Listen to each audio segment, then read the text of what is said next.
Hey listener, welcome to the Comic Relief Podcast. Hope you survived the experience. The Comic Relief Podcast is an unscripted discussion about the pop culture surrounding comic books with your hosts, Uncanny Thomas Logue and Mighty Maico and Tawmis.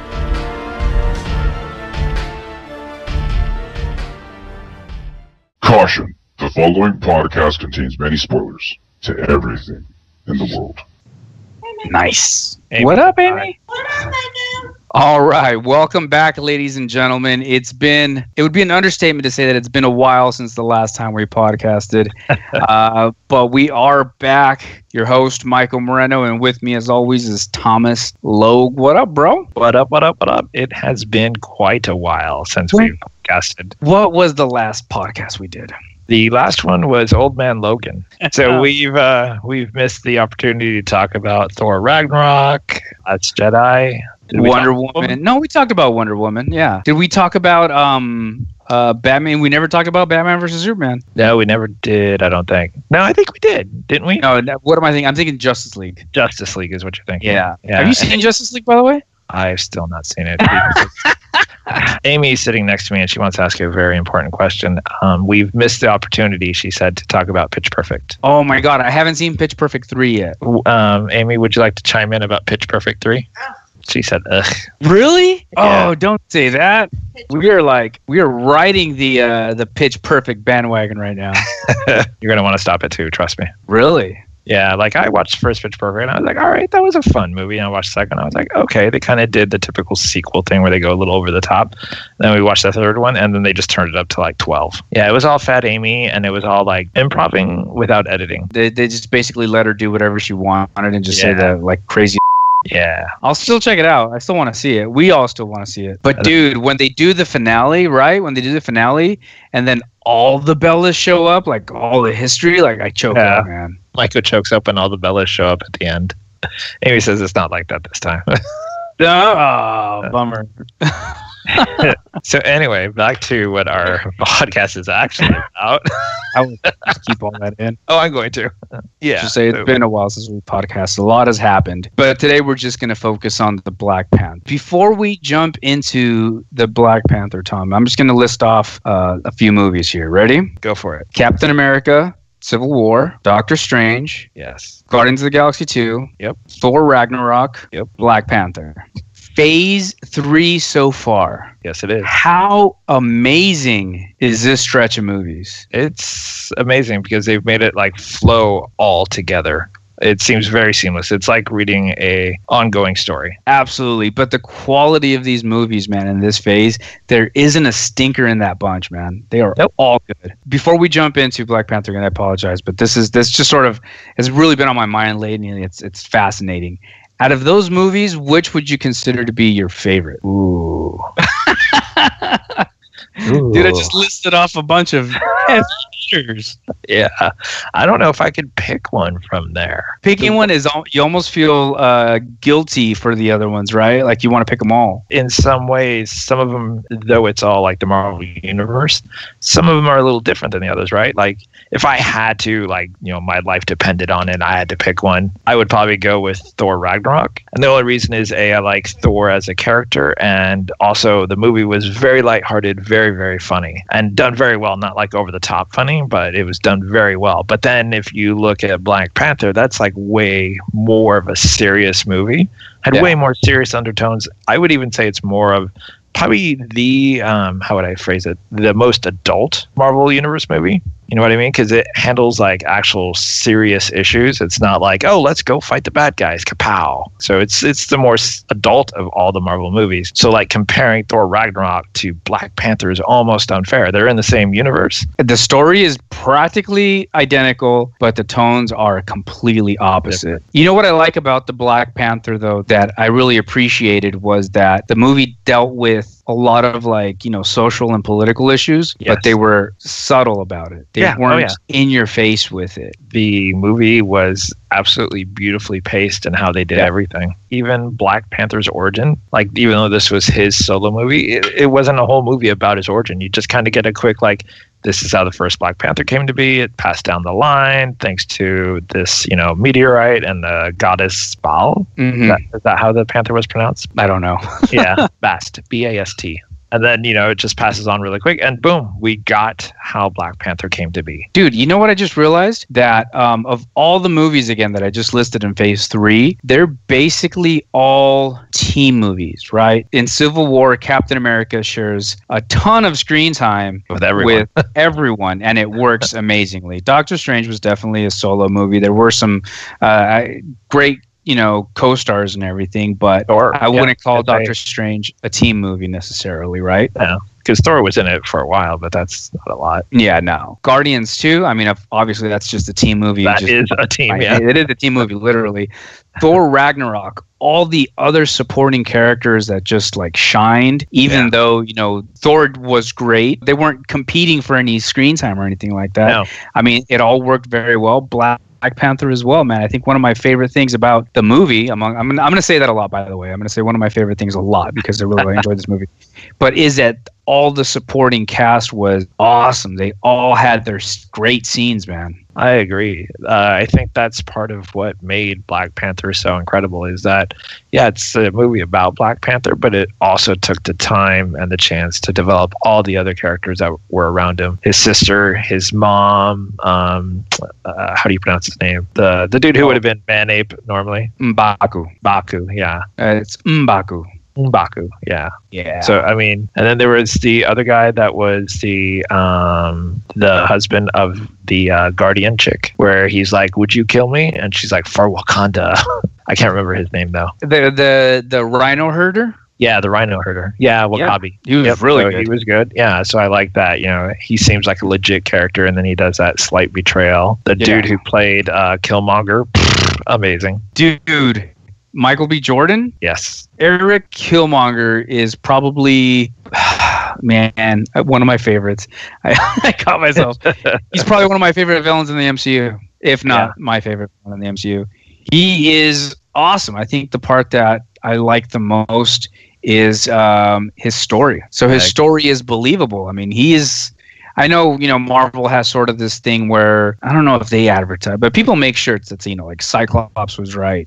Magneto was right. Eric Killmonger was kind of right. He was sort of a about it and he cranked it up to 12, as you like to say. But he did change a lot of people's minds, you know what I mean, throughout the movie. Yeah, he was what I would call like your typical Magneto villain. He was sort of justified in what he was doing. He just took it a little too far. Absolutely nailed it. Michael B. Jordan's an awesome actor, and Eric Killmonger's look was friggin' cool. I mean, he was just like dripping cool. The only thing I did not like about his costume is when he did change into the Black Panther. I liked him before the other costume when he was more the renegade dude who went and killed Claw. I liked that look. I agree with you 100%. But I mean, I get why they had to do it because, he got the Black Panther power and stuff like that and had to have a Black Panther power to fight Black Panther to make it like an even fight. It reminded me in a way, not that it took too much away from it, but it reminded me in a way of Old Man Logan, where at the end it's Wolverine versus Wolverine. So it was kind of like Black Panther versus Black Panther. Now, Marvel does have a sort of a history of doing that in their movies because, Iron Man fought Killmonger. So Iron Man fought who? No, I'm sorry, not Killmonger.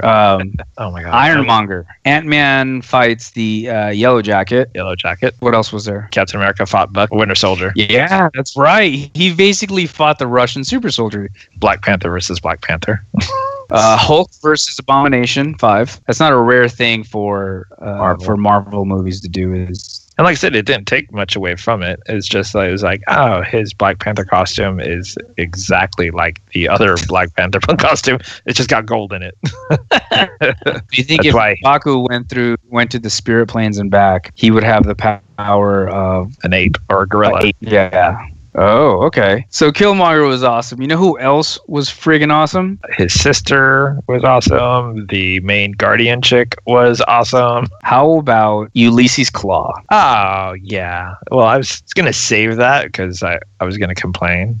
Because, What? No, I was going to complain in a positive way because in the Black Panther movie, they did such a good job of showing just like how crazy he is. They established him so well, like within moments of him being on the screen, like from the casino thing and all that stuff. And when they're interrogating him, I was like, this dude is awesome. And then they do the Qui-Gon Jinn thing and they kill him. I get it. It was for the story that Killmonger had to do it to get into Wakanda, get their trust, prove that he is, better than Black Panther. I get it. But dude, I was so into the character, man. Like when they're carrying him out of the interrogation and he's laughing his off, still tied to the chair. And yeah, he had everything, man. Again, he had the look down. His look was pimp, man. He would have a friggin' nice suit on, a nice like black and blue suit, just neck tattoos, funky haircut, grill. He just looked badass, man. He looked like he should be in the movie with Brad Pitt where he's the crazy Scott. Snatch.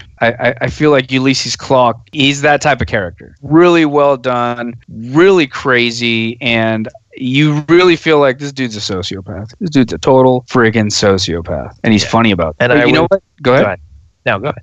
No, you go ahead. Fine, I'll go ahead.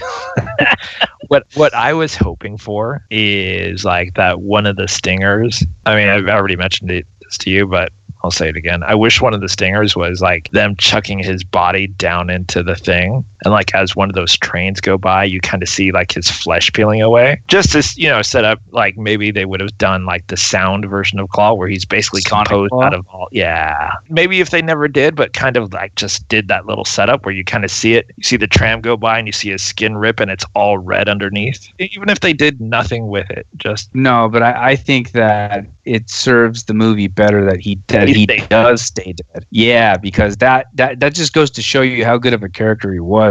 When Killmonger blasts him, you're like, no. Yeah, he's awesome. I agree. And in the Marvel universe, in terms of movies, usually death is death, unlike the comics. Loki, who keeps dying and coming back. Yeah, but at least Loki is believable. He's kind of like Multiple Man, where if you kill him, you're like, all right, it was an illusion. I get it. Fits the character, the character of the trickster. But so I loved the Claw character, man. That was a huge surprise. I mean, he did appear first in Age of Ultron. I honestly thought he was a cool character then too. It's not like he wasn't or anything. It's the exact same look, but just kind of like opening him up a little bit, letting his character kind of have a nice big part of the movie, give him a bunch of scenes, and it was all that I needed to see, man. He's probably one of my favorite villains. I said it again. That's 3. Yeah. Yeah, and that's the thing. So like when he was in Age of Ultron, I was like, cool. To me, when he was in Age of Ultron, it was to set up Black Panther. They didn't do too much with him in Age of Ultron. So when he was cast for Black Panther, I was like, all right, they're just tying it in. And then I saw him in Black Panther, and I was like, this dude is amazing. Bravo. Yeah, honestly, I think he would rank as probably one of my top villains in the Marvel Universe for the cinematic universe because he was so well done. It's funny because like for me, Ulysses Claw throughout the movie, I loved him because he was alive, and that's what makes him like one of my favorites. But what makes Killmonger one of my favorites is ironically his death. Like when Black Panther says, after he stabs him, he's like, hey, maybe we can still heal you, and he's like, no, bury me out in the sea where my forefathers or whatever knew it was better to jump over the ship and drown in the ocean than to submit to slavery. And then he just he pulls out the blade, and I was like, dude, best exit ever. Like, if you're gonna die and give that speech and then pull out the blade yourself, because he didn't die like on his own, like slowly. He was like, nope, thunk, pulled out the blade and just knew he was gonna die right after that. You nailed that quote, by the way. Did I? No. Oh. Very, very good scene. That was a powerful scene because he's talking. He's talking beginning of the movie here that he's his dad told him about Wakanda and how beautiful it is and how amazing the sunsets were. He finally got to see it, and I thought that was a good scene, despite all that he had done with the vibranium and stuff like that, Black Panther knew that this was a moment to say, hey, you know what? It is beautiful here. Let me show you. Maybe we can save you. I thought that was a cool moment rather than just him just dying somewhere in the cave saying that. Like I said, there was so much about this movie that was so well done in terms of characters.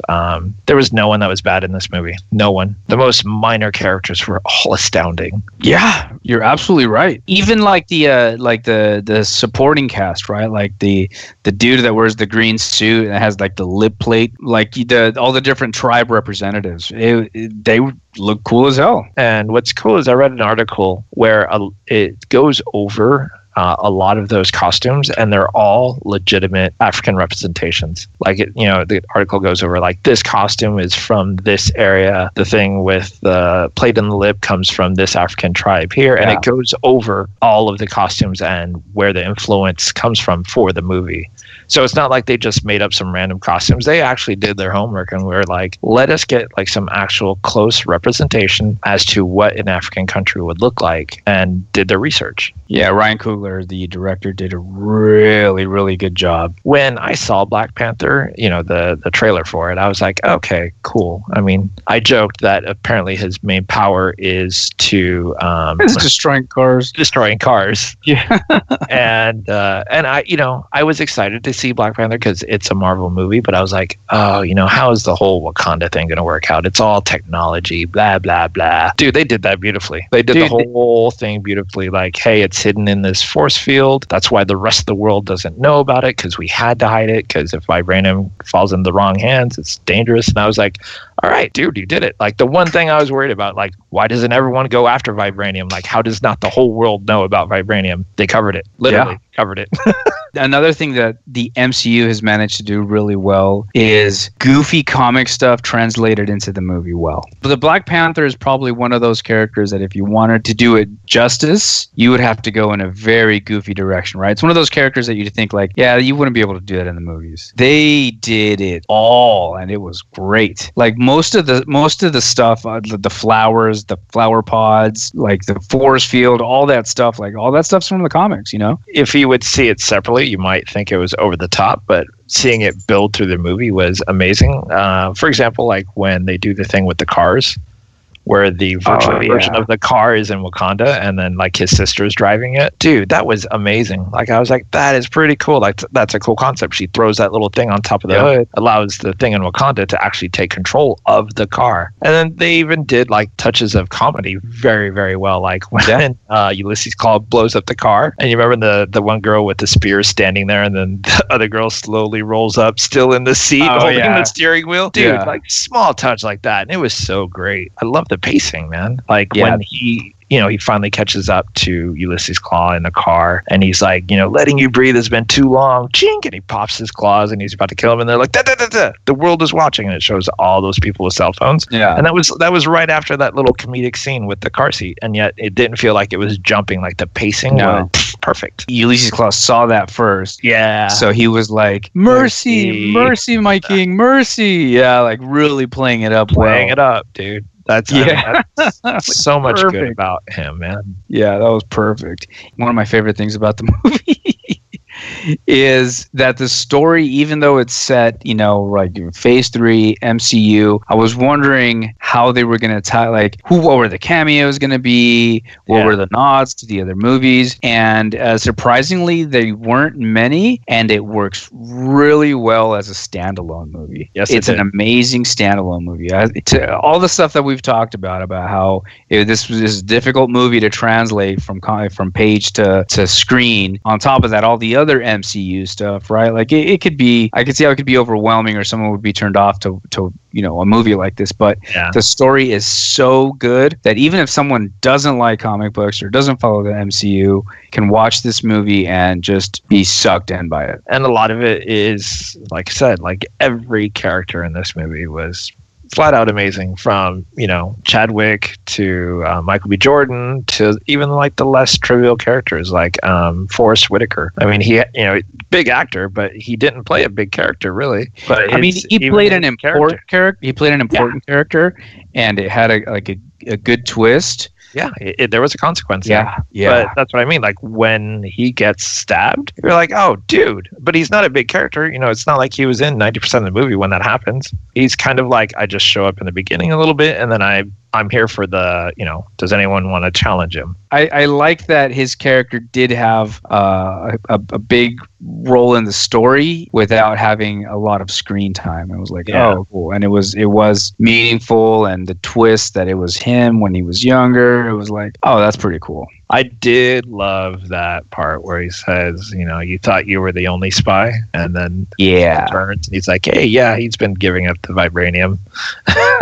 Damn, what a snitch. That was awesome, dude. That was incredible. The only thing that was weird is like on that scene, you know, where he's talking about that, and Forrest Whitaker, who plays Zuri, is like, yeah, you know, your father turned his gun on me.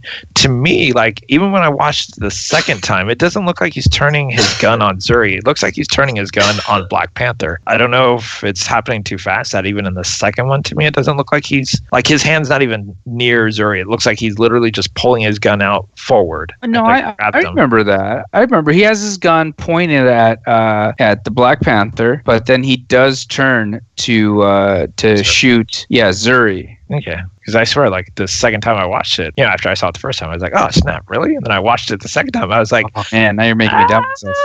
I mean, maybe it does happen. Maybe it's just happening way too fast. Because Black Panther basically says no, and the next scene you see is, like, claws in his chest. Oh, you know what's cool about that scene?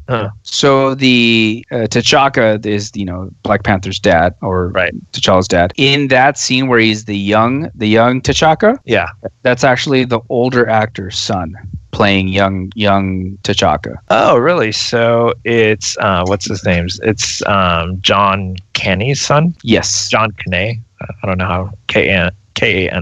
I want to say Kani. No, I'm just kidding. I just wanted to say the most different thing from you because we always get. That's cool. I did not know that. Yeah, those apartment scenes were really good, especially in the spirit realm or the astral realm. Right? Those scenes. Because then you have to start to wonder, is Killmonger's dad stuck in his apartment while he looks out and, you know, at the savannah at like all this? Is he destined to like spend eternity locked up in an apartment in Oakland and looking out the window at the savannah? I think so. But it's hard to tell. Or is it just that Killmonger went back there and that's where he saw his father? You know what I mean? Kind of like that's the last place he associates with his father. You think Killmonger's trapped there too? Or do you think he's back in Wakanda, like a happy ending? I don't think he gets a happy ending because he would rather not be in Wakanda when it came to the end. You know what I mean? That was my impression. He would not rather be in Wakanda, knowing that if he died there, it was sort of like still servitude. You're right. If anything, he's back in Oakland. Huh, that's pretty good. The reason the movie takes place in Oakland is because the director, Ryan Coogler, is from Oakland. It really, in the comics, Killmonger is from New York. Ryan Coogler figured it was a good opportunity to sort of put his city in the movie, you know, and it worked really well. Oh, you want to know what else is cool? Huh. So I guess Marvel, Disney, they're opening up STEM centers in Oakland. I guess it would for be real? Yeah, for real. They're going to open up a bunch of them, yeah. That's pretty cool. That is really, really cool, yeah. That's taking the movie to a whole new level. I love our overlords. Those who disobey are foolish. Yeah. One of the other things I really, really liked is, you know, after Black Panther, quote unquote, dies, they go to M'Baku to say, hey, we need you to take this and, you know, you have to become the Black Panther. And he's like, oh, now you come to me, da-da-da-da. And then he tells him about Black Panther, and then, they revive him and stuff like that. And Black Panther's like, hey, you know, we could use your armory. And he's like, ha, ha, ha, ha. Yeah, you could. You're not going to. But then, you know, he does show up, and I thought that was a great moment. Like when the fight's all happening and the dude summons the rhinos, things are looking grim for Black Panther and his team. Freaking M'Baku shows up, starts throwing dudes around. I was like, yes, dude, yes. Yeah, M'Baku is a great character, man. Whoever that actor is pretty awesome. Because in the comic, and he's written well too. Because in the comics, he's not really a smart villain. He's sort of very oafish. Yeah, and he's pure aggression. Exactly, and basically wears a white ape skin suit, like head to toe.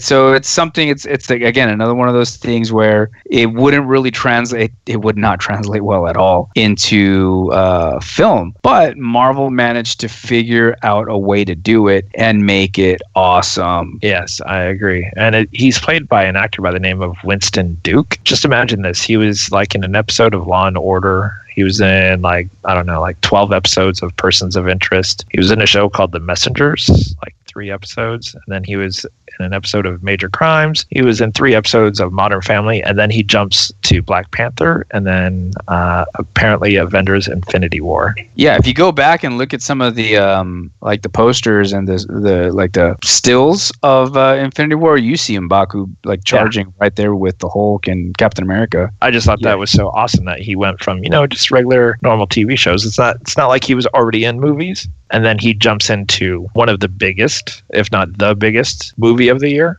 I would consider M'Baku a major character. Like, hopefully he continues to be a big player. I like that they teamed up, right? So they're obviously sort of, I don't know if they're warring, but they're rival tribes, and they put all their differences aside, teamed up, right? They tried to talk sense into M'Baku, and he wasn't buying it at first. Yeah. I feel like maybe he thought about it. Maybe he talked to his elders, and he jumped in. I mean, we didn't get to see it, but I speculated that, because you remember they go up that mountain, and, it's the ape holding up the thing. Yeah. I envisioned that he was standing there watching it happen, and then saw the rhinos get summoned, and he's like, all right, I guess now we got to get into this. And plus, basically, an outsider is coming over, guy that hasn't been here for 15 minutes, all of a sudden is the king of the kingdom. Yeah, that's not going to sit well with him, especially when he had already challenged Black Panther. M'Baku had already challenged and lost. So to have some other dude come in and take it when M'Baku couldn't do it, and M'Baku's been in this area,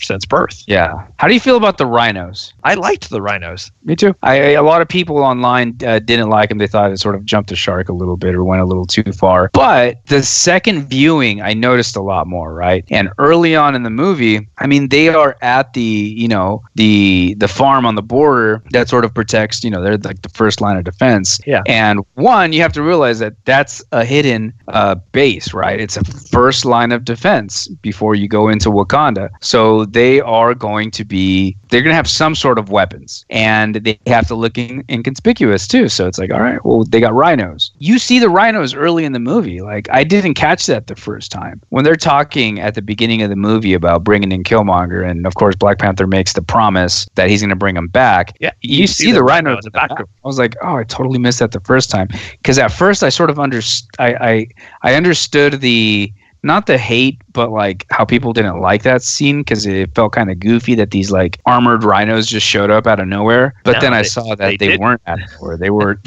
They're stationed down there. There's literally a whole farm of them. Yeah. So after I saw it the second time, I was like, oh, okay, no, never mind. I like the rhinos. Like, Wakanda was like, hey, if we're gonna protect this, what's one of the strongest animals we have around us? A freaking rhino. I mean, just like people in India used elephants and stuff like that for war. That's true. They were asking for recommendations. I would have recommended hippos. Hippos are pretty vicious, dude. They're just really slow. Exactly. No, they actually can get up there. Like when you're like, charge. What's unusual, though, is you would think that they would have used panthers, right? I bet you that's a little too on the nose. Just have like a fleet of panthers, of black panthers, like a herd of them. Is that what a bunch of cats are called? A herd of cats? A herd of cats? A litter of cats? Litter, yeah. No, it wouldn't be a litter. Whatever it is. That's what they should have had. But no, I love the rhinos. I love the decorations on them and stuff like that as well. See, now I'm thinking this through. I'm wondering if they did not use panthers, because had they used panthers, they would have been going against Black Panther's army. You would have turned the Panthers against, basically, on the king. Yeah. Speaking of white dudes that were in Lord of the Rings movies, Martin Freeman as Everett K. Ross was the second white dude in the movie, and he was pretty good. You know what? I'm gonna go right back to that here in a second. You know what was really funny? What's that? Is that it talks about him and Andy, is it pronounced Serkis? And it shows those two together, and it says, Andy Serkis and Martin Freeman are in Black Panther. this makes them your Tolkien white guys. Yes. I thought that was hilarious because Martin Freeman played Bilbo, and then Andy Serkis played Gollum. And that was a pretty funny meme that made me chuckle as a big Lord of the Rings fan. So I know that from what little research I had done before, because I couldn't remember who Everett Ross was, but apparently he is a character that is actually in the Marvel Universe. He I guess first appeared in Khazar, and he's like actually a part of the Black Panther story frequently. So I didn't know that. Like, I thought when they first introduced him in, was it Civil War? When they first introduced him, I thought he was a new character. I did not realize that he was actually already an existing Marvel character. What's funny is, like, when they first introduced him in Civil War, I mistook him when they introduced him as Everett Ross. In my brain, Yeah, I know. I was thinking that he was Michael Rossi, and I don't know if you know who that is from Marvel Comics. He's the dude who has the tie to Miss Marvel. They were like pilots together and stuff like that. So I thought, oh, they're setting up Miss Marvel. And I went home and I was like, nope, his name is Everett Ross. Who is Everett Ross?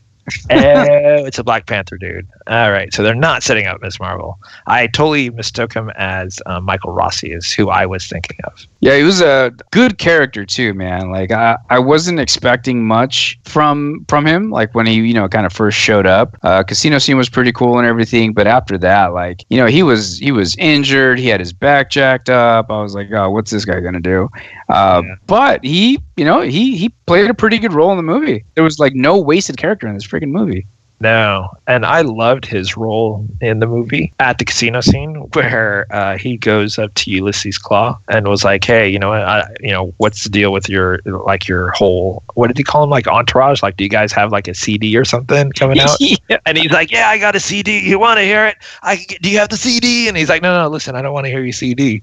I like that he's rubbing his shoulder. He's like, "Oh no, this isn't for you." Da, da, da. So he already knew Black Panther was going to be there. Yeah, like that entourage was for Black Panther. Totally. That whole casino scene was really good. So that whole thing was so well done. Like, I can't remember her name, where she jumps off of the railing at the top with her spear. Michonne. Yeah, the girl who plays Michonne. Okoye. Dude, you want to hear something so sad? I didn't realize that was the same actor that plays Michonne until like week after I watched it the second time. Yeah, I didn't notice it was until I think it was you or someone else at work had said, "Hey, that's the same actress that plays Michonne," and I still can't see it. I went and saw it the second time and I was like, I still don't see it. Like, I don't get it. Like, not even with the wig when she had hair, I didn't see it. Oh man, credit to the actress. She kills it.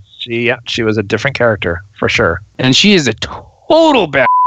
Yeah. The am I pronouncing this correctly? The Dora Milaje, but they were all awesome. They were just bad. Yes, I agree. And one of my favorite moments with that whole thing, there were so many in this movie, is when Killmonger does take over the throne.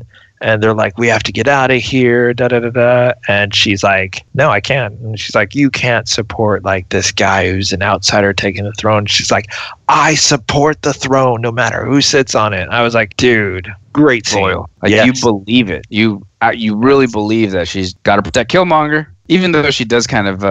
Well, I guess right. Once Black Panther shows up, T'Challa shows up after they had had the waterfall scene. Like, he did say, like, "Hey, the winner is decided by death or by how do you say, like, submission." Yeah. He's like, and I'm not, I didn't submit, right? So he's basically saying, I'm still alive, you're not the king, I'm still the king. Yeah. So when I just talked myself into this. So when Okoye turns on Killmonger, she's not going against the throne because the king is right there. He didn't die, and he didn't king submit. Is still alive. Yep. Okay, cool. Nice working through that little problem. And I like that her fiance or whatever recognized that too when she steps in front of the rhino, and the rhino stops and starts kissing her, and he kind of gets off the rhino and is like, "Oh, does he?" He said, "Would you kill me?" And she says something like, "For Wakanda." Yeah. There you go. And he's like, "All right, that's all I needed to know. Like, no further questions, Your Honor. I give up." Yep, I surrender. And again, that's also reminiscent to the scene where In Civil War, Captain America and Bucky are running into the hangar, and Black Widow basically stops, was it Vision? Vision. Yeah. Yeah. Stops Vision from capturing Captain America and Bucky. They are sort of in a little bit of a stare off, right? After that. And it looks like Natasha's he's got the drop on them. And she basically lets them go. And Captain America asks why. And she says, because you will not quit. I mean, like, one of the really cool things about this movie is it has, even like in a real life political sense, appeal, because you have a cast that is 99%, African American, who are playing Africans in this movie. I think a lot of them were Africans too. Yeah, that's what I'm saying. You have either African Americans or Africans playing these African characters. Mm. And what I love is that Black Panther's guards, oh my God, we just said their names. Dora Milaje. They're all women. Yeah. So not only are they... Dora Milaje. Milaje, there we go. Dora Milaje, yeah. So not only are they African, or, they're playing African characters, but they're female African characters who don't take... You know what I mean? They fight Killmonger like nonstop near the end. Oh, like absolutely. When he's like, get the vibranium out, and then they show up and they turn. They are fighting full on nonstop, toe to toe. Yeah. And I thought that was incredible. That not only are you having these, portrayal of African characters finally in a movie that's like 99% African characters, you also have these women who are African characters who are powerful. Yeah, you have these strong female characters in this movie, and they're just are bad. I mean, honestly, I think the women stole the show in this movie. I mean, Shuri, right? Black Panther's little sister. Her. Awesome. Dude, I loved her in that movie. Yeah, killed it, man. Yeah. She killed it. All these women characters did. What's so cool about it is, they weren't bad just because they had these cool weapons and stuff like that. They were badass because they fought. It was so great to see all that kind of representation shown, man. Yeah. Here's a little bit of trivia for you. So the Dora Milaje are basically, every tribe basically volunteers a female warrior to the Dora Milaje. And I do love what was her name? Nakia? Is that it? The girl that Black Panther was in love with. I loved how when he'd get around her, he would like freeze. Like when he first quote unquote rescues her, and he's like, hi. And she's like, what are you doing? You've messed up my whole mission. Blah. So it's not even that she needed to be rescued. Like right off the bat, this chick is doing this. She's putting herself in danger with all these armed men on purpose. Like she's there to do a mission.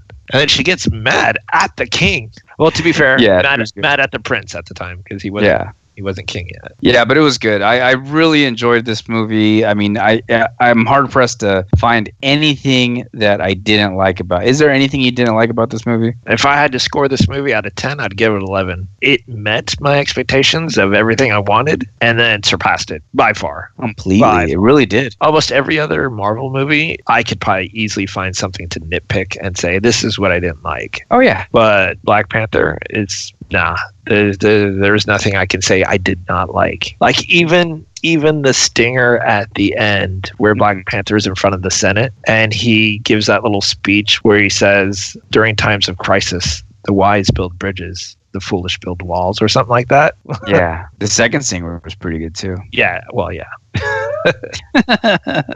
There should have been a third one where we see Claw's skin turning red, but I digress. And that's incredible to think that this is like movie number 16 or 15 or something like that. Everyone's still waiting for that hero fatigue. Honestly, the hero fatigue will happen if Warner Brothers keeps making DC movies. Yeah, they're the ones that are going to kill it for Marvel. And maybe that's their plan. Like, keep flooding it with bad movies and people get sick of it. I am curious to see how Infinity War is going to be handled.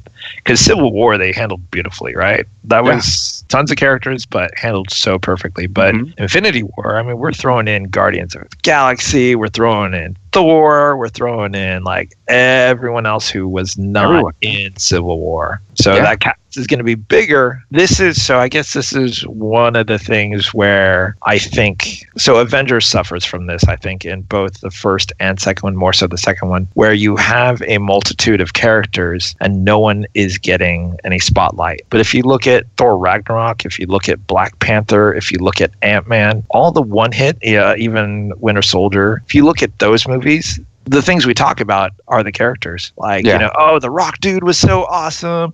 Thor was so awesome. Hulk was so awesome. It's not always about like, oh, well, this action sequence was awesome. This fight was awesome, whatever. But with like Avengers and stuff like that, I feel like that's what we talk about more because there is not a lot of character development when it's like the big team movies. Like, let's throw like Thor and Captain America and like Quicksilver and Scarlet Witch and all these characters because they don't really get to shine that much. But when I'm you're okay doing with that. I know, but when you do the solo movies, I think it's cool because we talk about more about the characters than more than the action. There was a bunch of great fights in Black Panther, and we talked about like, oh yeah, the women were doing awesome fights, but we're not being very specific. Whereas I think when we talk about like Avengers, you're like talking about specific scenes because that's what that movie's more about. It's not about the characters. It's about, well, you've already kind of seen these characters. Let's give you a bunch of action sequences, which is good and bad because sometimes you lose it if you don't have a lot of character development because you're not really invested.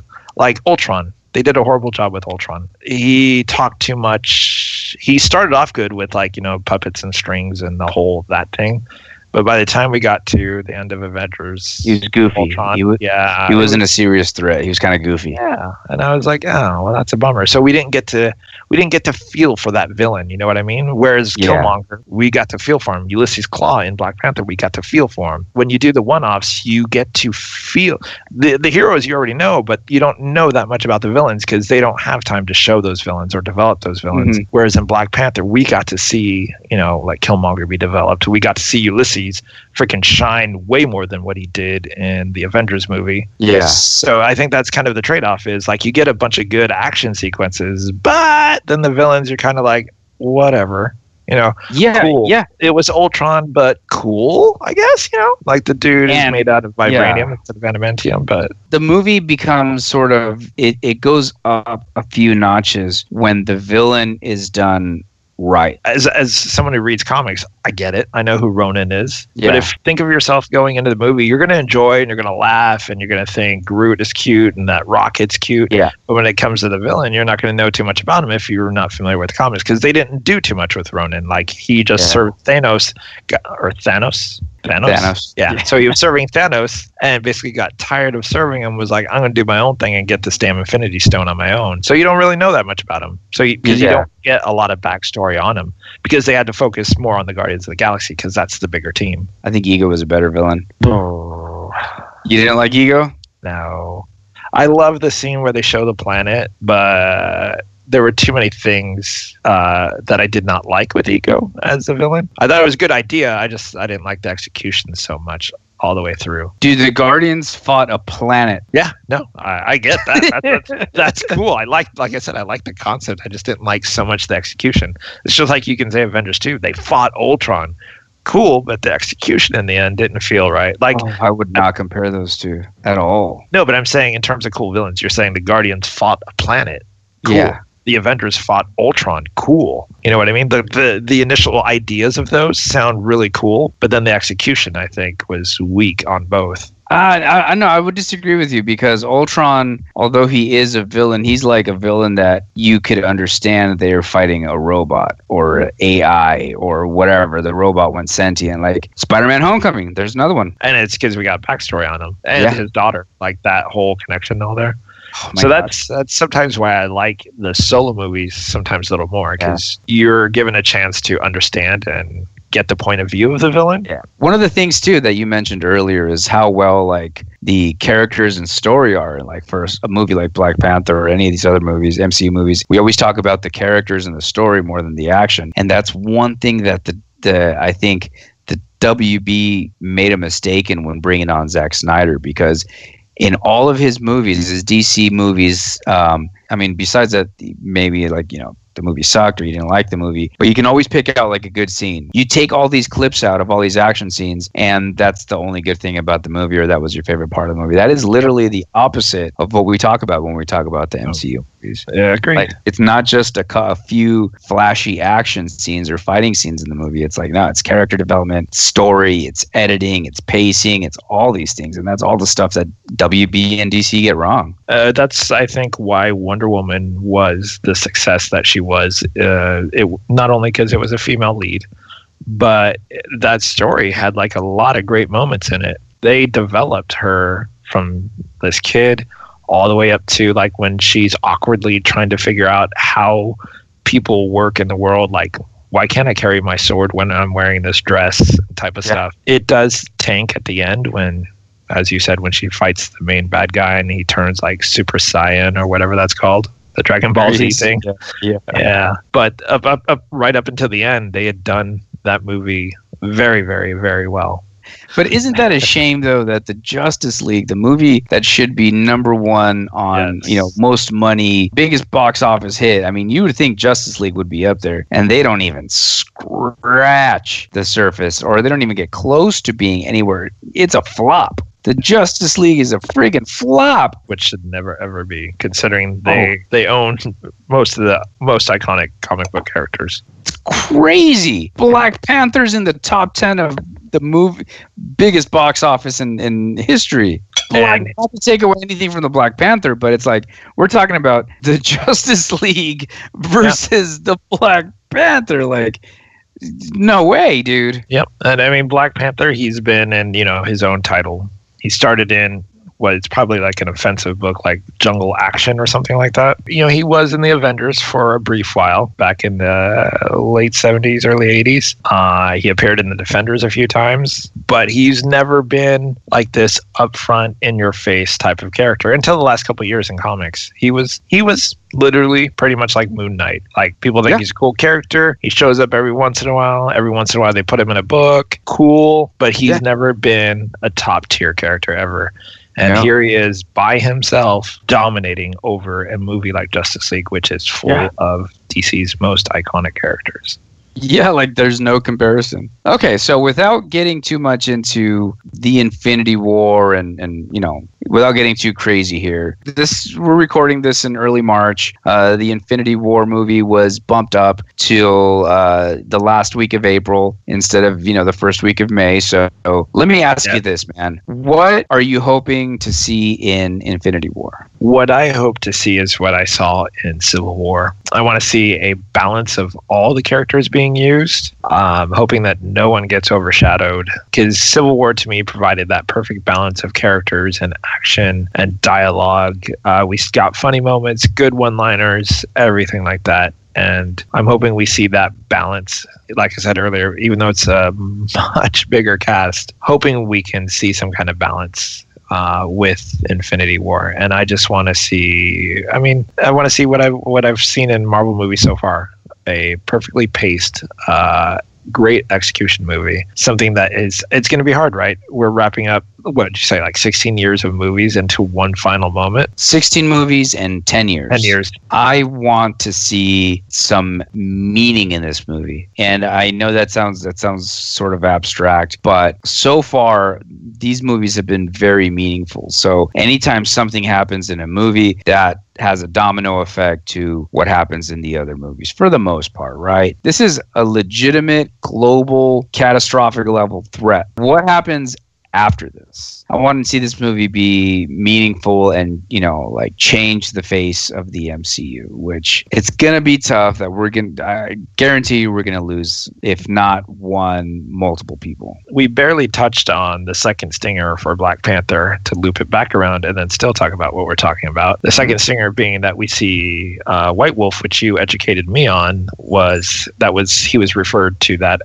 previously in a comic, which is none other than Winter Soldier. Yep. And we see that he doesn't have his arm, and I'm curious if they're going to give him like a vibranium arm, if that's where they're headed. I believe so. You can see his arm in like the stills, and it definitely sort of looks very reminiscent of the shield, the new Wakanda shield that Captain America has. So I think he'll have tech in it, like claw. Yeah, I'm wondering if he's going to have tech in it, or if it's because in comics vibranium has the ability to absorb impact. So I'm wondering if that's going to be something that he'll be able to do. do. And Yeah. you mentioned changing the face of the Marvel Universe. It is my belief that we will be losing Captain America in this movie, and we're setting up Bucky or Winter Soldier to take the mantle. Yeah, that makes sense. I was wondering about Chris Evans or Robert Downey Jr. and their contracts and all this stuff. And Chris Evans has said in the past that he wants to get out of acting and get into directing. Now, granted, this was before like Civil War and all these huge, the MCU really rocketed. But I think of those two, of him and RDJ, I think RDJ is more likely to stick around, to extend his contract, to have more cameo roles, because I think he really, really, really enjoys playing Tony Stark. Do you think? Oh, you know what else I'd like to see? I want to do a round two of what I want to see in Infinity War. Infinity War. So the Russo brothers have mentioned, or maybe it was Russo brothers, maybe it was Kevin Feige, that all of the stories are going to sort of culminate up until all the stories up until this point, right? Every individual story is going to culminate and there's going to be some sort of resolution. So we still don't know what happened to the Red Skull. We haven't heard back from the leader. Baron Zemo is still alive. So there's these like stories that we've sort of forgotten about from like phase 1 that I want to see something. Yeah, because the Red Skull's a pretty big character, man. He's up there. I get it that, he's the whole like Nazi thing and all that. It's kind of tricky, but that is a big, big villain, man. That is a boss villain. Bring him back, flesh him out, no pun intended, and let's see something with it. All right. I think we've killed it for a while now. I'm good. You have anything else to add to the to your review? No, the only thing I wanted to add, which is totally unrelated to the movies, is just want to talk about real quick X-Men Blue. So, the time displaced X-Men, whatever. Mm-hmm. Hated the idea. Colin Bunn was writing it. Thought I'd give it a try. Started off good. It's gone to really? X-Men Gold started off. It was just like, villain of the month, just like let's beat him in 2 pages kind of thing. Has gotten better. They just released X-Men Red, which I already told you about, but I figured I'd talk about real quick. It's a team I cared nothing about. It's like Jean Grey, a dude named Gentle, it's X-23, Honey Badger, Namor, and Nightcrawler. The only one out of all of that I care about is Nightcrawler. And I was thinking, if he's going to be on this team, I might as well check out the first issue and see how it is. And despite the fact that I don't care about any of those team characters, it was so well written. And when they showed the villain at the end is Cassandra Nova, who I cannot stand at all. It didn't bother me because that seemed like a good fit for X-Men Red. So I'm really impressed with the first issue of X-Men Red. Probably one of the best X-Men books out right now. Even though it's only one issue, I would say of everything that's happening in X-Men universe right now, it's probably the best thing going. That's funny. The one that you thought you would suck the most. Yeah. And that's, of course, that's usually how these things work. And then the last thing I want to talk about, just really, really quick, is after 40 years, ElfQuest has finally come to an end.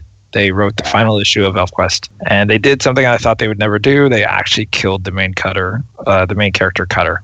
Oh, wow. Yeah, really?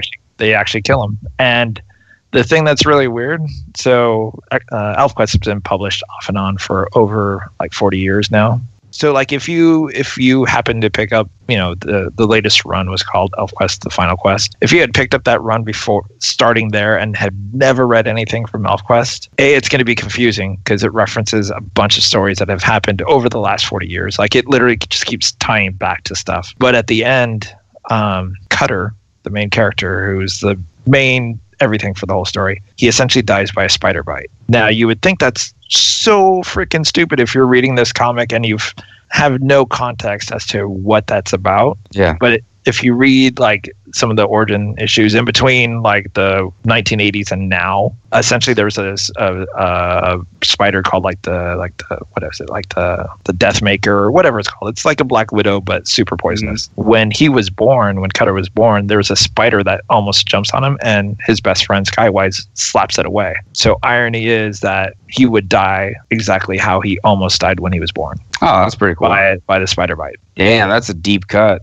Yeah, it's a deep cut. And then Skywise loses it, like his friend sees him die, and he dies slowly, with his wolf and stuff like that. So they make it super emotional because the poison's killing him. Mm-hmm. And his friend's like, oh, that's impossible. I batted this spider away when you were born. You shouldn't be dying. And they killed him. So I want to applaud Wendy and Richard Penny for doing what I would have not thought they would have done. I would have honestly thought they were going to give him the happy ending. He goes into like this floating palace with his tribe and they just leave. Like I thought that's the ending they were going to go for, because they had the palace back. Everything was like looking hunky dory. They just won the fight with the humans. And then you just see him itch and he goes, ooh, something itches. And he opens his hand and it's a spider. And he goes, oh, that's funny. And then collapses and starts dying. Oh, wow. So they got to tell the story they wanted to tell, huh? Yeah, so I have to applaud them. Like, they actually killed Cutter. Yeah. That's a weird way to go. I don't know if I like that. It was a weird way, but like it was, like I said, it's, if you had not read it, it is interesting that the very thing that almost killed him at birth is the thing that would eventually kill him. Yeah. Like when his life was finally perfect, all the wars were settled. That's how he dies. ElfQuest isn't one of those books like Marvel or DC where characters have come back from death. Like they've killed like main characters throughout ElfQuest. Like in the original quest, there is a very emotional moment where they kill a dude named One Eye, and it's an emotional moment. Like his life mate or wife, whatever. Like she has this long hair that she's never cut. She chops it off and like puts it around his head, you know, like as a halo type thing, and you know, cuts her hair and then goes ballistic and just starts killing people left and right. The only ones you thought would never die were Lita, Skywise, and Cutter. Like those three seem pretty much invincible because they're the main characters. No one ever comes back. In this 40 years of all these characters that they've killed, no one ever comes back. So killing Cutter, even if they decide to pick up ElfQuest, you know, 5 years down the line because they need money or whatever, maybe they have a new idea, you know, Cutter's not going to be there. It's going to be like his kids, or it's going to be his best friend, or one of the other tribe people that's going to be the focus of the story. Kudos to Warp Graphics for actually doing what I did not think they would do. You can download the entire ElfQuest series if you want it on their website, right? Yeah, if you go to elfquest.com under issues, I think they have all of them. I don't know if they have Final Quest listed there, but they have Volume 1, Volume 2, Volume 3, and all the other like books that they've done in between those. Highly recommend, even though someone didn't finish reading it. Wendy Penny is one of my favorite artists. She's one of the most incredible artists out there. And that was it. So we can wrap this up now. And we've talked about Black Panther a lot. Talked about a bunch of stuff. We did 2 hours. We said we didn't want to do 3, so mission accomplished. We did it. All right, man. Good talking to you, and see you in another 6 months. Yep. See you then. Bye, everyone. Thanks for listening. Thanks for listening, everyone.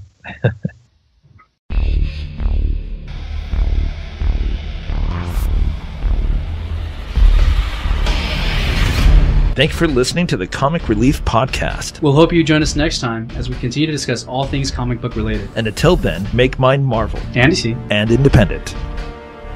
Don't forget to check us out at comicreliefpodcast.com, or you can visit our Facebook page at www.facebook.com/Comic Relief Podcast, or go to our YouTube channel, www.youtube.com/Comic Relief Podcast. And finally, there is our Twitter page, which is twitter.com/Comic Relief PODC. I'd like to give a special shout out to Travis Richards, who did the music for the Comic Relief Podcast. Visit his website at www.travisarichards.com.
Are we recording, by the way?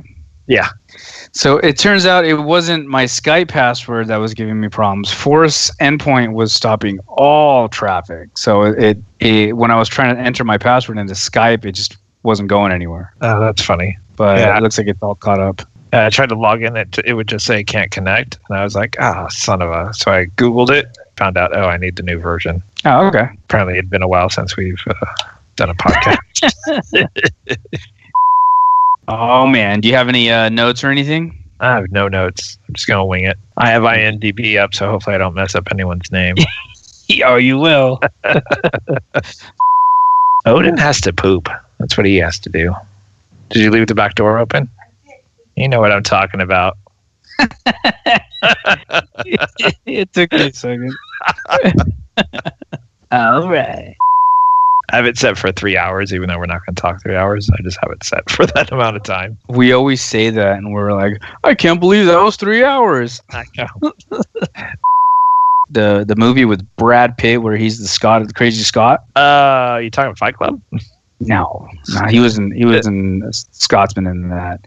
Oh man, it's that British movie. I don't know, Mr. and Mrs. Smith. Oh no, you're bad at this game, huh? I'm just gonna name every Brad Pitt movie I know. Legends of the Fall. Keep going. 7. Nope. Has he done other movies than that? He plays with like a snatch. Yeah, Snatch. Yeah. No, I loved it, and they even like basically allude to it because when they talk about the meteorite that hits, Africa and the vibranium, they show the thing where it's like, it affected animals and plants, blah blah, which explains why this purple plant is there. Also, that he eats the flower and becomes Black Panther. That it also changed like animals that were around him, which would probably include a rhinoceros. Why would that include a rhinoceros? Because they're in Africa.